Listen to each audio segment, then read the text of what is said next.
Bonjour, alors aujourd'hui je vous parle des pannes pastel, de comment ça se présente, qu'est-ce que c'est et comment on peut les utiliser.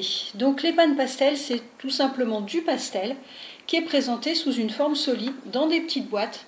Donc quand vous achetez juste une petite boîte ou juste quelques-unes, elles sont présentées comme ça. Vous avez une boîte avec son couvercle. Et puis par contre, si vous en achetez plusieurs, vous pouvez les avoir éventuellement sur un support ou bien visser les unes sur les autres comme ça. Donc on peut toutes les visser, ce qui peut faire une grande tour pour les transporter. Après, le défaut de ce système, c'est qu'on ne voit pas la couleur à travers. Donc moi, je me suis fait une petite boîte pour les ranger. Voilà, j'ai pris juste du carton d'emballage. J'ai fait des trous dedans, j'ai mis un autre carton derrière pour que ça risque pas de passer à travers. Et comme ça, j'ai tous mes pannes pastel qui sont rangés tous ensemble. Donc voilà, là j'ai toutes mes couleurs bien rangées. C'est plus pratique pour aller piocher dedans et pouvoir les ranger directement. Et j'ai juste mon noir et mon blanc qui sont à côté, voilà, séparés.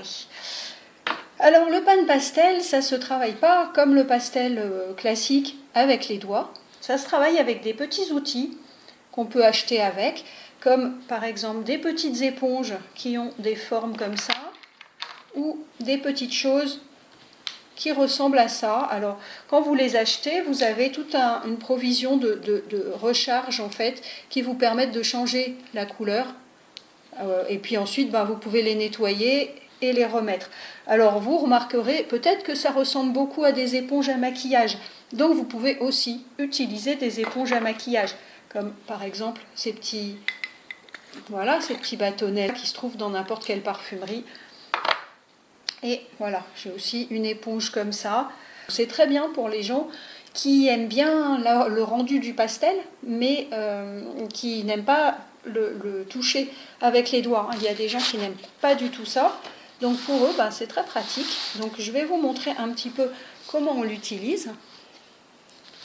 Donc là, je mets ma feuille de papier ici. Et puis, je vais utiliser un petit peu les différentes éponges pour vous montrer comment ça fonctionne.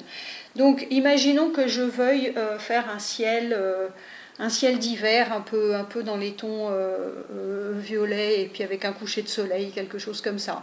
J'ai déjà du violet là-dessus, donc ça va aller très bien. Donc, par exemple, je prends du violet avec mon éponge que je viens poser sur le papier.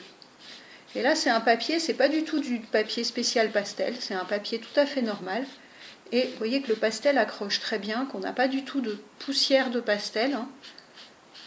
Ça s'étale très bien, c'est très doux. Donc après, si on veut faire des grandes surfaces, on peut aussi utiliser une éponge un peu plus grande comme celle-là, qui va permettre de prendre un peu plus de matière. Et puis éventuellement de faire des effets un peu différents. Je pense que c'est surtout bien pour faire des fonds, pour travailler sur des grandes surfaces. Donc si par exemple je veux mettre un peu un soleil un peu couchant, un peu jaune, je vais prendre, voilà, ici je peux venir poser mon soleil. Voilà. Autour, je peux mettre du blanc pour le fondre un petit peu avec le reste. Donc je vais récupérer mon blanc qui est là. Voilà. Et puis de toute façon, je vais mettre du blanc aussi dans mon violet, parce que là il est un peu trop foncé pour mon goût. Donc là vous voyez que les couleurs se mélangent. Si je veux remettre après une petite touche par exemple de orange, je peux remettre du orange dedans, il n'y a pas de problème. Je peux même le tirer vers l'extérieur. Voilà. Et après, si je veux par exemple éclaircir mon ciel, je vais pouvoir prendre du blanc et venir repasser dans mon violet pour atténuer la couleur, pour l'éclaircir un petit peu. Donc mes couleurs se mélangent bien.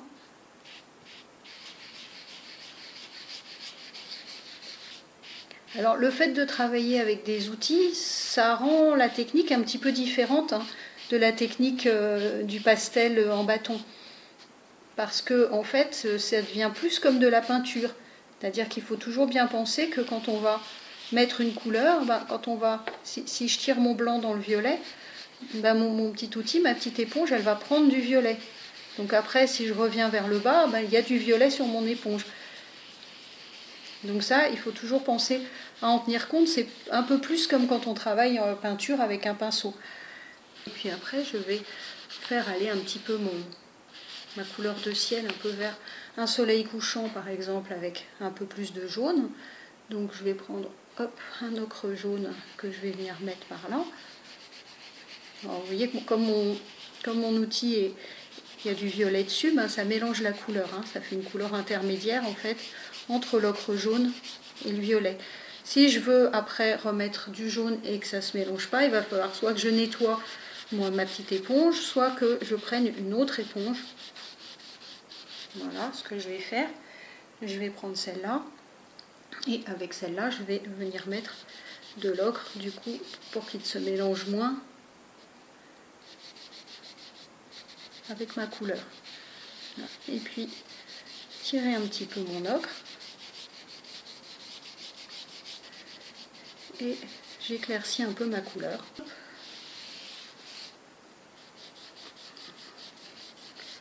Du jaune et du blanc dans cette partie-là pour éclaircir. Alors, ça ne se travaille pas du tout avec les doigts, hein. C'est-à-dire que là, si je fais ça, ben, vous voyez, il ne se passe vraiment pas grand-chose. Hein. On ne peut pas prendre la couleur avec le doigt et la poser. Enfin, pas vraiment. Ça marche un petit peu, mais en fait, c'est pas fait pour ça. C'est vraiment fait pour être travaillé avec des outils. Et là, vous voyez que j'ai une matière qui est très très différente, en fait, de ce que j'avais avec mon éponge. On a quelque chose de beaucoup plus lisse et beaucoup plus doux avec l'éponge que si on travaille avec le doigt. Donc après, moi, je peux retravailler un peu des sortes de nuages dans mon ciel.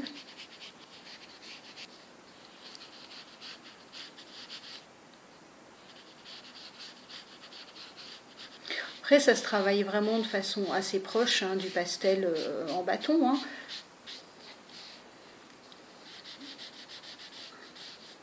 Alors, ensuite, voilà, on peut prendre des choses plus fines, plus petites, pour venir faire des détails. Par exemple ici, voilà, avec ma grosse éponge, je serais un peu embêtée, donc voilà, j'y vais avec ça.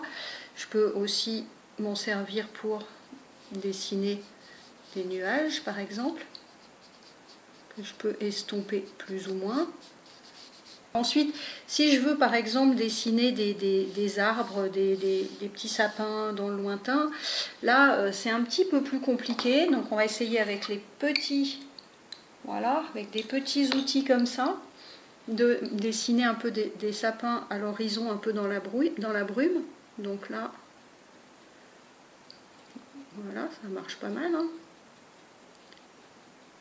Donc si je veux les estomper un peu le bas de mes sapins, pour donner un aspect un peu brumeux, ben voilà, je peux repasser avec du blanc par-dessus. Et puis si je veux faire quelque chose plus au premier plan, par exemple, ben, on va dire un arbre, hein, je peux voilà, de la même façon dessiner un arbre qui va venir par exemple ici.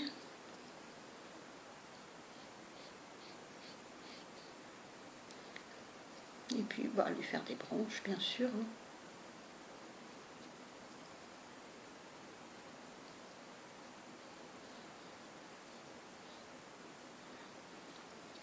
Voilà, je ne fais pas beaucoup de branches, hein, c'est juste pour faire un exemple. Hein.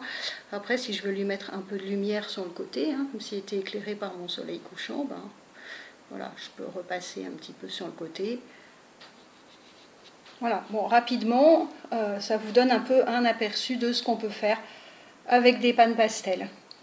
J'espère que cette vidéo vous a intéressé. N'hésitez pas à vous abonner à ma chaîne en cliquant sur la petite cloche pour être au courant quand il y a des nouveautés. Et puis, ben, on se retrouve bientôt pour une nouvelle vidéo. Au revoir.